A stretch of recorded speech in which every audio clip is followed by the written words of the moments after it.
I was going to challenge you to a pickleball match, except until I heard that you were a collegiate tennis player. So I'm going to pass on that, and maybe we'll try padel because I will happily do the padel. I will say on the pickleball, one of the things that is both, I think, great about the sport, but also intensely frustrating is, as I believe I said to my partner when I came back from a recent pickleball game, I said, I literally just lost to an old woman wearing a cat t-shirt.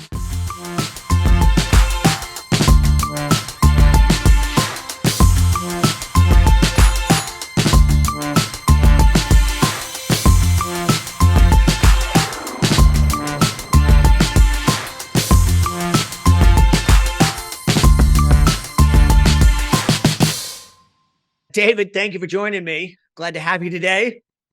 David Gutstadt, I got to introduce you, co-founder and principal at Good City Studio. Did I say that right? You got it. No one ever gets my last name right. I'm very impressed. Right. Tried it a few times in front of the mirror. It worked great.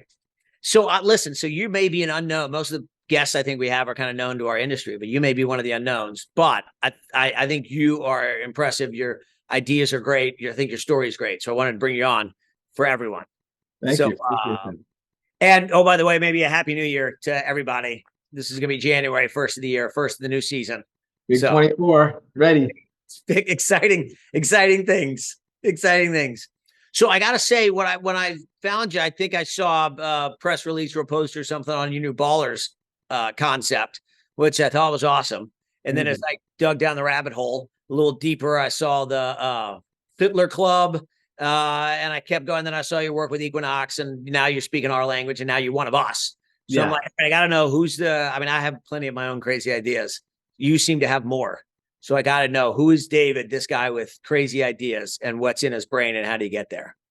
Appreciate that. Excited to chat. All right, so let's do this. So we first got to know who you are. Everyone, this is going to be great ideas. This is going to be fun. But first, I want to know who you are. How'd you get sort of into your positions? Philly, I got that. And collegiate athlete at Princeton. Take us from there. So that's right. I played tennis. Thank you. DNA, love it, favorite sport, and was very lucky. I got a job right out of college at Goldman Sachs, and I just did the finance thing for 10 years. So I started out as a little analyst doing finance, and then I graduated into M&A, and then eventually into the principal group, the Whitehall funds. And the whole time I was there, I actually focused on hospitality. So I was the hotel guy at Goldman for a decade. And, really had an amazing run, got to work with every brand, every major company, every major private equity guy. And then 2008 hit.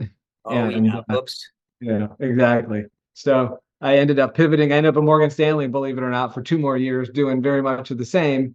And it was at that point that I kind of woke up and said, I got to get out of finance jail, and I wanted to do something very different. So, I had gotten into endurance sports, and I became personally, I became a very serious distance runner and triathlete. And as is the case with everything I do in my life, I don't do things, part way. I go all the way. And I become, very into the not just the sport, but the culture. And as a hospitality guy, I couldn't help but observe the amount of money, time, and caliber of people that would show up at these races. And, one of the most interesting things to me as a hospitality person, someone who's spent so much time with brands and trying to understand brand loyalty, you look around an Ironman race, and it's one of the few places in the world where a good percentage of the people have actually tattooed the brand on their calf. It's a badge of honor. They do it in the military. I guess they do it in prison. They do it with gangs, and then you've got endurance sports. So it's an interesting, no one's got, no offense to any of the brands I mentioned, but no one's got Marriott or Hilton tattooed on their bicep. And if there are, I'd like to meet them. A pretty interesting case study. So I had come up with this idea to do an Ironman branded resort, and I had actually advanced the discussion with the company Providence Equity that at the time owned Ironman, and KSL, who were all good friends of mine. I did all their work as a banker, and my mentor, Rich Weissman, is a partner over there, and they loved it. And so flew out to Kona, and started to develop the framework for this Ironman resort concept.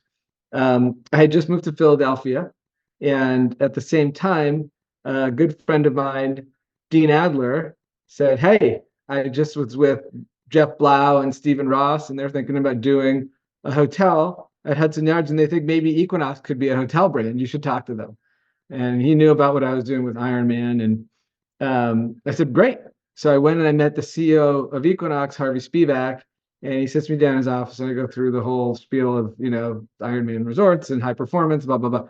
And he goes, "Your idea is terrible. Mine's better. Come do Equinox Hotels for me." And I said, Okay. "Great."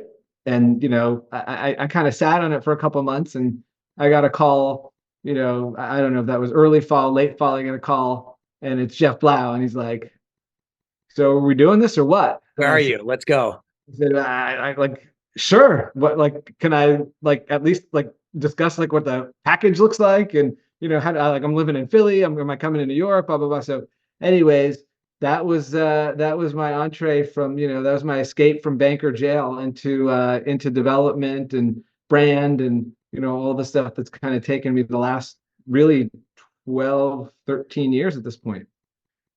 Again, so I love it, and I want to dive into ideas. But that was, who was that with though? Equinox was related, right?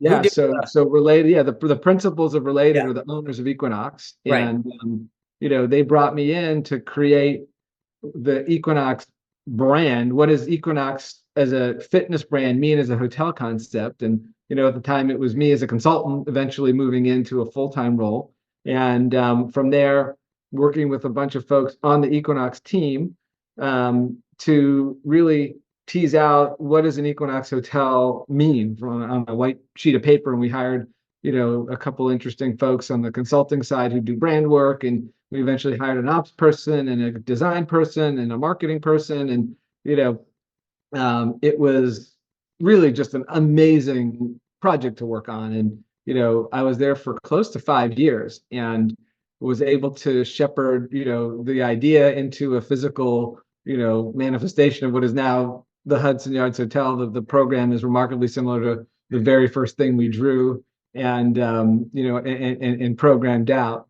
And, what an experience to work with, Steven and Jeff and the team at Related. They're incredible. And, the team at Equinox was just, incredibly creative and, such a powerful, especially as someone who lived in New York for 15 years, such a powerful brand. I mean, I don't know how well known it is in some of the non, top 5 markets in the country, but I mean, if you live in New York or LA or San Francisco or Boston, like, Equinox, and you have a lot of respect for it. Did it work? I mean, it's a beautiful hotel. The Hudson Yards, New York one is a gorgeous hotel. And I remember the ADR was off the charts when it first opened. Yeah. Now, yeah. So New York is performing incredibly well. I mean, it's generating the RevPAR that, again, kind of amazing when you look back at a model yeah, and you say like, wait, they're actually doing what it was supposed to do. We didn't just make those numbers up. And it really is kind of a benchmark, I think, for kind of what new luxury is in yeah. hospitality. I believe it was ranked on one of the recent lists as, best 50 hotels in the world. So pretty big honor to have that bestowed on your property. And, as I was, and we can talk about kind of why I left and when, but, as I was kind of helping gear that business up, we did have a half a dozen other projects in various stages of pre-development from sites that we had actually outright purchased or leased or, signed deals. And, obviously in 2020, we all know what happened. Yeah. Kind of just progress interrupted. And so, hard to kind of comment on, why it's just the one, because it is just, it's a great property and I've stayed there a number of times and I make it a point to go and, eat there when I can if I'm visiting New York. But, I think there is, there are legs to that brand. And I think it's just, kind of a reboot that's, it takes, and I'm sure you've talked with many of your other guests on your show here, but getting to scale in a hotel brand is not an easy thing to do. No, it takes a lot more money than people think. Yeah.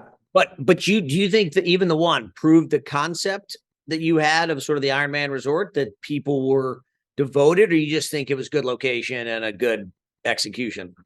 I think, from from a fitness standpoint, I think, look, I believe when you look at the numbers, and you could say, look, it's Hudson Yards and you've got KKR and Right. BlackRock and, Coach and BCG, and they're just going to stay there because it's a nice hotel. But I really do believe when you look at the rates they get and you look at how they perform and you look at what the gym does, from a standpoint of, the number of visits from, non-club members from the hotel, I think people really do make those kinds of decisions based on the caliber of the gym. Is there a pool? Is there an amazing spa? Is there a way to kind of eat clean and healthy but still have fun? Is it a great place to be? And I think again, I think the concept checks all those boxes, and I do think when we look at kind of the draw of health, wellness in hospitality, surprisingly, it really hasn't been executed all that well urban, right? Everyone knows,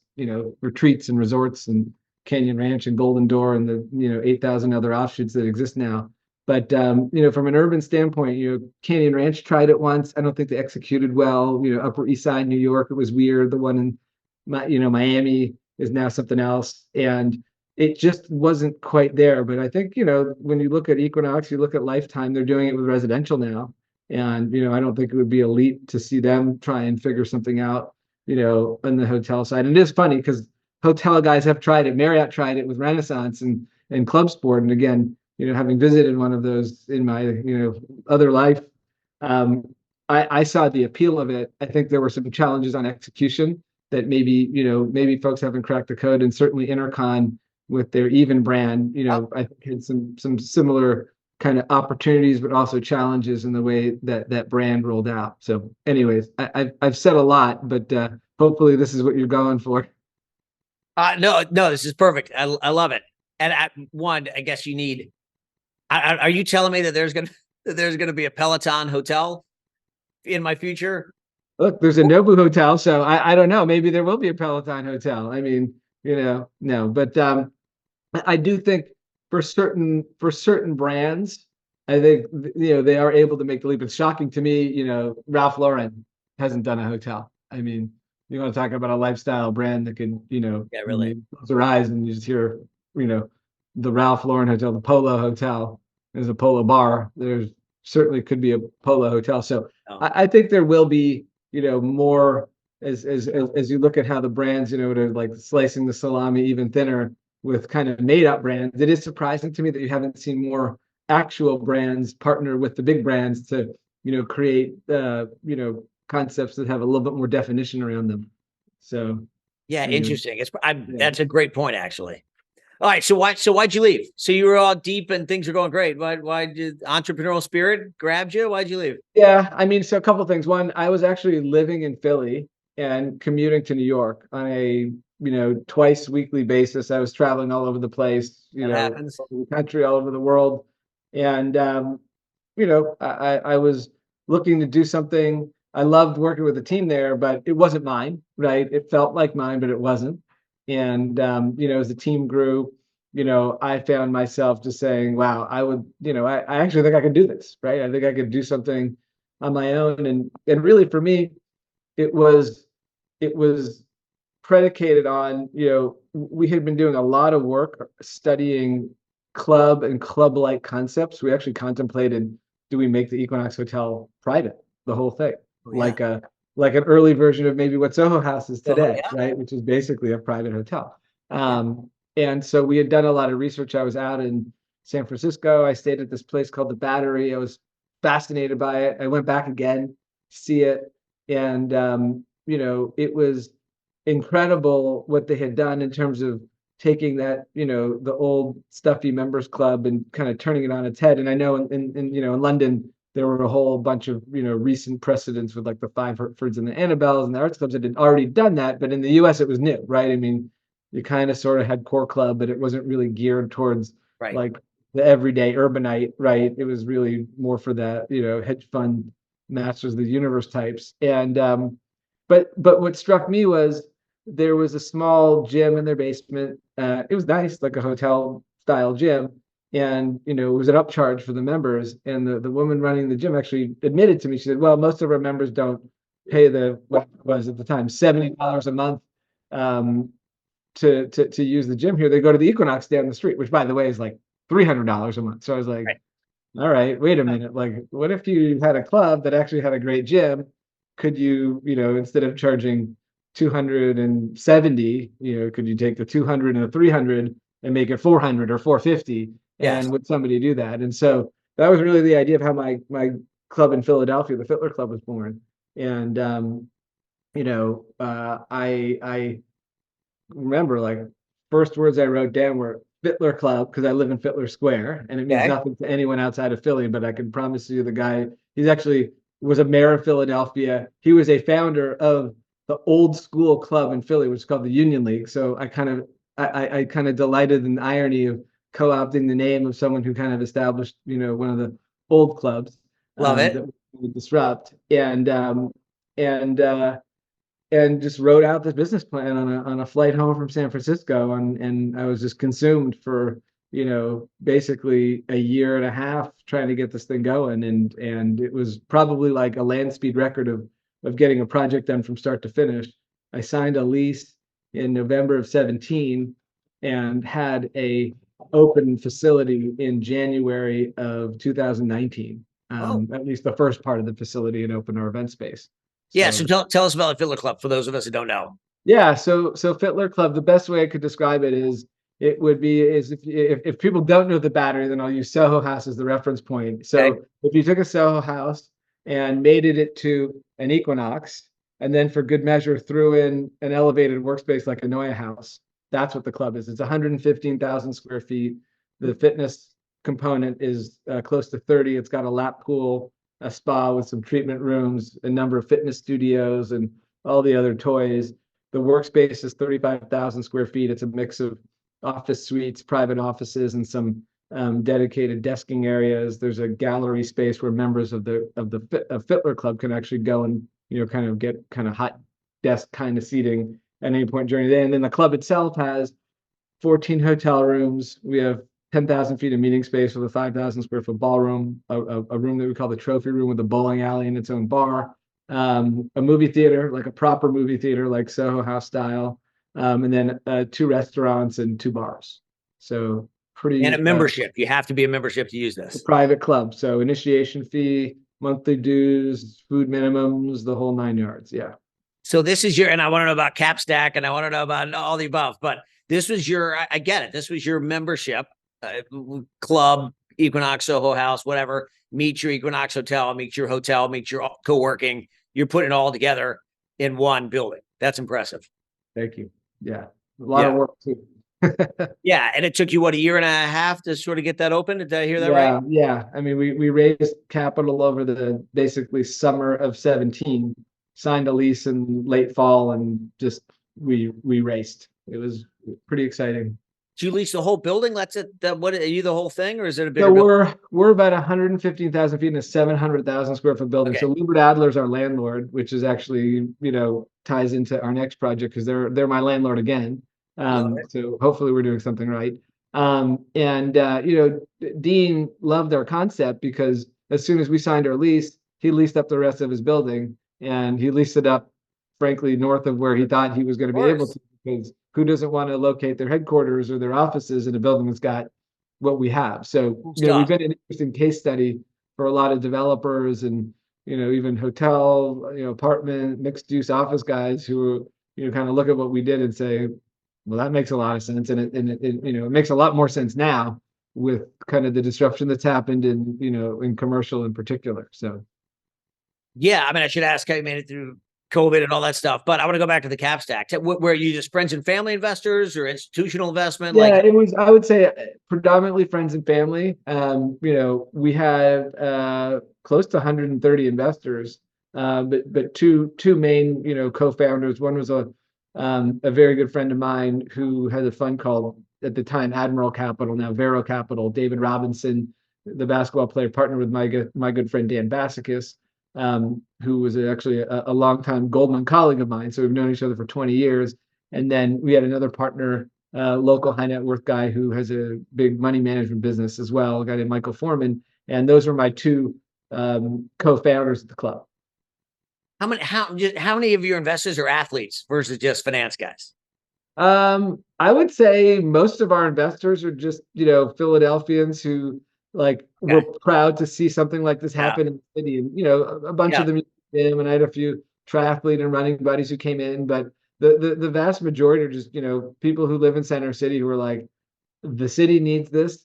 I'll be a user. I'll be an advocate. We want to see this happen. And so it was a very much a Philly strong play. And why should we get the leftovers from some other market, or why we're going to let some out of towner come in here and tell us what we should like. So Philly's a little bit like that. So the homegrown thing is actually an advantage in many instances until Yeah. it's not. You Philly boys stick together. Until they turn on you, and then you're then it's not. So, anyways, yeah, So is this a replicable model, or no? Is it one and done in Philly, and then we're going to go do something it, else? it's replicable. I mean, we've been playing around with opportunities in like all the major markets, and we've done as Good City Studio, which is our consulting practice, about 30 projects for other developers who asked us to work with them to help create some version of a club, full club, club light, fitness, workspace, even just like private to residents or even within a hotel. But we haven't found the next perfect one that we want to go all in on and say we're going to put our name and stamp on it until Ballers, that is. So I don't, we'll get to that. Well, I think you just got to it. There's your transition. Unless you want to do Yeah. something else, tell us about Ballers. So in the last, really 4 years, we've been doing, in addition to, kind of some of the responsibilities we had with the club, working with, you know, properties, developers, owners all over the country, seeing everything. I mean, we've seen giant multifamily developments in Texas and, fancy resorts, and we did something overseas. And, you know, as a crazy athlete and lifelong tennis guy, I have been also kind of like tracking this, the explosion of, in the US, it's been pickle, but overseas, it's been the sport called padel. They call it paddle. We already have paddle in the Northeast, so we call it padel. It's very confusing. Yes. But it's for folks who want to go down the rabbit hole on a crazy like demolition derby version of like tennis, squash, racquetball, and pickleball. Google padel, Padel, and your Instagram will start serving up some fun stuff.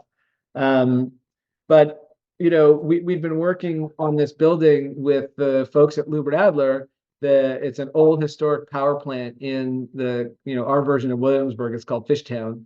And the vision for this asset was just, how do you take this monster? I mean, literally, it was a coal power plant. It provided energy to the entire city of Philadelphia, and it's built like, if people have seen the Tate Modern or the Battersea, it's on that scale. And so the team engaged us to help them think through, some of the programming and hospitality opportunities at the asset. And the ultimate program was 130 apartments. There's 110 hotel rooms there. There's 80,000 feet of office. There's a whole wedding venue. But there was this giant old turbine hall, which has from the ground floor 70-foot ceilings and skylights, and I mean, it's literally like so voluminous. It's almost like its own ecosystem in there. And I mean, when you go in there, you're like, I always say it looks like Grand Central Station. And then I was in Grand Central Station the other day. And I was like, it might even be bigger than Grand Central Station, and just as dramatic, which is crazy.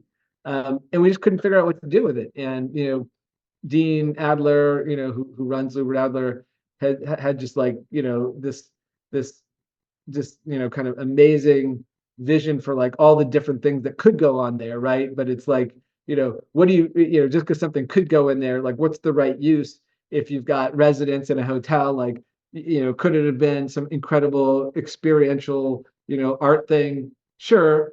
But then you'd have thousands of people a day, on this, residential complex, and parking and access and all these other things. So, we had seen a number of groups, express interest in the space, for, call it like sport or sport related uses. And, we were thinking about, well, that's interesting because, if the sporting use is a good use from an amenity standpoint, it's not super high density, And it's not crazy expensive to, if for some reason it doesn't work, it's not like built a movie theater or something crazy that is like really expensive and hard to repurpose, right? It's just Yeah. like open space, and you put in courts and fields, like not exactly like crazy high design.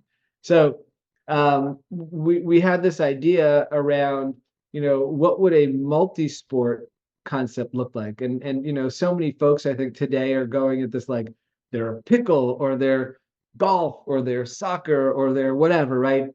I've seen ping pong and axe throwing and darts and mini golf, but we really like the idea of, the spirit of sport, and, in particular sports that are social, right? And, Right. the whole notion of social sports really allows us to create something that, combines, and it could be any sport. And we'll happen to have pickleball, padel, golf, squash, and a field. So we'll have field sports all under one roof. We'll have nice locker rooms, but then, the density of that offering allows us to actually have a great bar, and a cafe offering. And so, like I'm sure, I don't know if you know what sports you do, but I know as soon as like when I used to play hockey at Chelsea Piers, we go out for wings and a beer Of after the course. game, right? Of My course. buddies who play soccer, they pack up their gear and they go to the neighborhood pub, right? So that's what we're doing. And I've been playing pickleball and padel.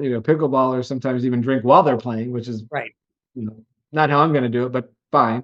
But they certainly want to get together and kind of socialize afterwards. And you're seeing this, with all of these sports. And if you've been to a Top Golf, it's basically like a giant bar. And if you've gone to a 5-iron, there's a huge hospitality component to what they do. And so we're really excited to bring this concept of hospitality meets sport. And I really personally, like, I don't know that I've seen it executed quite this way, all under one roof. You have big sports complexes like Chelsea Piers and the St. James, but they don't really have that elevated design and the vibe, and you're not really like hanging out there. And it doesn't, at night the lights don't dim and it doesn't take on a pulse. And that's what we're trying to do with Ballers. So give me it again. There was multi, there was hotel, there was everything in there. So give Yeah, me the the stat. building's got everything. Yeah, so 130 apartments, 110 hotel rooms, an event space, 80,000 feet of office. Yeah. And then, we'll have our, kind of social sports complex anchoring it. So, anyone who's in the building will be able to obviously access our spaces. We'll have some break for people that live there in terms of discounts on court time or membership. And then it'll be open to the public, and it's like I said, kind of right on the doorstep of this area, Fishtown, which is where if you're young and you've got some means, that's where you're moving in Philadelphia. And if you're a restaurateur, that's where you're putting your first restaurant if you can. So I love it. So all right. So when is it open? so we are going to open in the fourth quarter of 2024. Okay. Under construction right now.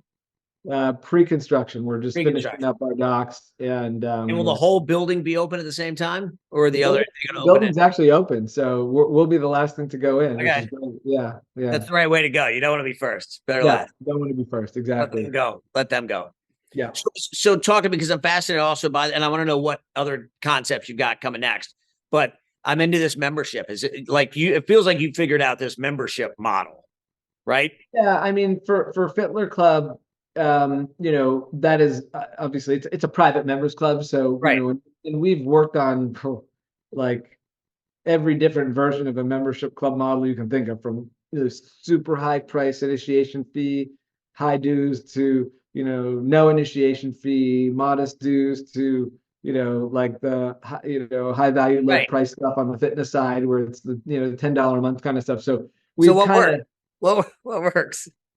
well, it's interesting. I mean, in fitness, as we always used to observe, when I was at Equinox, the high end works and the low end works, and the guys in the middle were the ones that really would get squeezed, right? When you looked at Equinox and Lifetime being the examples at the high end, and how quickly they've recovered, and how they performed through kind of different cycles, and then you look at what like a Planet Fitness has been able to do on that high value, low price, and there are other brands that kind of mimicked what they've done. It's the guys that just didn't really have any real identity. Town sports, when they had, New York sports and, Philly sports clubs and DC sports clubs and Boston sports, those assets were just really hard to maintain. They were big assets. They weren't charging enough to, justify spending the capital. And, I mean, Equinox and Lifetime, both, I think, to their credit, have been amazing at just like clean facilities, maintaining them, and you can, quibble over like, do I like the design of one more than the other? But at the end of the day, just impeccable when it comes to, kind of creating, high quality facilities. And the programming is another important piece that I think people will pay the premium for. And then you go to the other end of the spectrum, Planet's super simple, what you're going to get. But again, they do a good job. I mean, it's a franchise business, but they keep them clean. They're very simple to operate. They don't, you're not expecting much when you go into the locker room. They don't do towels, so you're not dealing with dirty towels. And, it works, and it works for, a big swath of the population, and the high end stuff works for another swath. And I think that it's that middle stuff that got squeezed. That's interesting. Where my head's going to is, I'm just thinking, I've got a bunch of friends in the software industry, right? So I'm thinking of SaaS, right? All their stuff is SaaS, software as a service. Yeah. So whether you're software or whether you're Netflix or whether you're Equinox, they learn those monthly memberships become pretty sticky, right? Once you start, you sort of never stop. And so now they're trying to figure out what other places can you make that, I'm going to call it SaaS model. Yeah. And here I'm just seeing all of your ideas have that sort of concept. You remember, you write an initiation fee, then it's monthly or annual dues. And once you're in, you sort of don't stop and you continue. Yeah, look, it's been interesting. I mean, even like Ballers is going to be much more, pay to play. You want to book a court, you can book, you don't have to join to do it. But, I will say, when you look at some of the studio concepts that are out there, right, like Orange Theory, right, it used to be all a la carte. You buy, a class, you buy a 10-pack, but they do now have a membership offering. And, people, I think, always think they're going to get a better deal than they actually ultimately do when they do the calculations. Like, oh, it's only $300 a month. Well, all I have to do is go to 10 classes and I make I make it back. And it's like, got 3. How many people are really going to 10 classes? They think they might, but they don't. And, so the breakage component of that membership model, obviously, is what makes a Planet Fitness work, right? 10,000 memberships, most of them, show up very, very infrequently, right? If obviously, 10,000 people can't show up at a Planet Fitness, there are only 15,000 square feet. The math doesn't work, but the model does. So, David, I like it. I mean, you're like a guy with crazy ideas. Again, I said at the beginning, but so I like it. So, one, I want to know what your next crazy ideas are. But even what comes first? Is it sort of the Lubert Adler coming to you? I get that in Ballers. I understand that. And then you see it. Or are you like, here's what we need. Here's what society needs. We got to go find this and make this work. I would say for me, at least looking back at the different, the different concepts I've been involved with, it really is more of a, repackaging and rethinking of things that are already out there. So, and again, maybe that's how all invention works, because I don't think I forget what the phrase is, nothing new under the sun, right? Everything's just, a version of something else that's been done repackaged differently. So I think that's one of the things that, has been, if I have a secret weapon, it's just that I've seen a lot and I get to see a lot, and I make it a point to go. And, if I'm going to get into a pickle Padel concept, I'm going to go and see everything, right? I'm not just going to, just try and do it without. And, as a hotel guy, I was super lucky because I got to see, every brand, every concept, every market. And, when it's sitting there rattling around in your head for a long enough time, you can synthesize it and say, okay, here's what I like and here's what I don't. And, maybe if we try it this way, you'd actually have something that would be differentiated. And so, I think a lot of what I've done up to this point has been a version of that. Kind of how do you repackage something in a novel way and make it relevant to people today, right? Because, obviously a lot of things were built in different eras for different, types of people and different environments and different markets. And, the best analog I can say is like, private clubs have been around forever, right? But the first private clubs that existed were typically for men who were white, who, were of a certain, religious persuasion. And that was it. So, it's hard to go in and go back 150 years and be like, well, of course they don't have women's locker rooms and fitness studios. There's no such thing as boutique fitness. And, they had like business centers because at a certain point, like that was what hotels had, and they just copied them. And there's like little carols with, old PC monitors, and like co-working wasn't a thing. So, it's not like we did something so revolutionary. It's just we kind of took something that we, saw that people had an affinity for in a certain era and said, well, what if we brought it forward and made it relevant to like everybody in the city today, right? And or at least like the folks in the city that we think would want to be a part of this. So, anyways. No, I love it. I think it's fascinating. And I might parlay this line of questioning into advice. I mean, I'm just looking at your path, right? And Yeah. ending up with the entrepreneur. Like, it's so often everybody kind of wants to do it immediately, but you can't, right? You got to learn what you don't know and meet people along the way and figure out when to jump and when not to. So maybe I do the generic. What advice would you give to the next generation out there, or to your younger self? Yeah, I mean, look, for me personally, like when I look back at my career path, it's been fairly logical, right? Starting out in, a finance kind of role, like kind of, I think it's nice, at least from my perspective, to have kind of, I wouldn't even say suppressed, but just focused on the, the nuts and bolts aspect of like, finance and, whatever industry it is, but just really like putting in the work and the time and getting broad exposure to, a lot of different types of deals and people and, situations. And, look, I stayed at the same place for a long time. I know there's a much more mobile workforce these days, but I think there was something nice to kind of having a career path somewhere and, putting in that, decade at one shop that let me kind of build relationships and, kind of like organically increase my responsibility and, a couple opportunities to kind of flex outside my comfort zone, but within the confines of an organization that was, ostensibly going to like take care of you. And, very lucky to have done that. Um, I still do think for, again, for the young folks out there who are starting out their careers, I've observed this. There's a lot of impatience right now, I think. I think people just want stuff to happen faster, sooner, get paid more, be the person, I just don't think there's any substitute for, putting in the work and the hours and, it's with everything, right? I mean, I'm learning a new sport for the first time in, 40, you know, 45 years if I started when I was 3. And there's no substitute. You just got to get out and like this padel thing. It's like, every time I play, I'm getting better, but it's like I look at the guys who, I'm certainly of an athletic caliber of some of the guys who I'm seeing out there just crushing it. And it's just going to take time. And there's no shortcut. There's no way to cheat it. You just got to, kind of put the work in. So that's my I think that's very well said. We see it a lot too in our shop, especially. But you got to learn sort of the fundamentals and the blocking and the tackling, and learn what you don't know.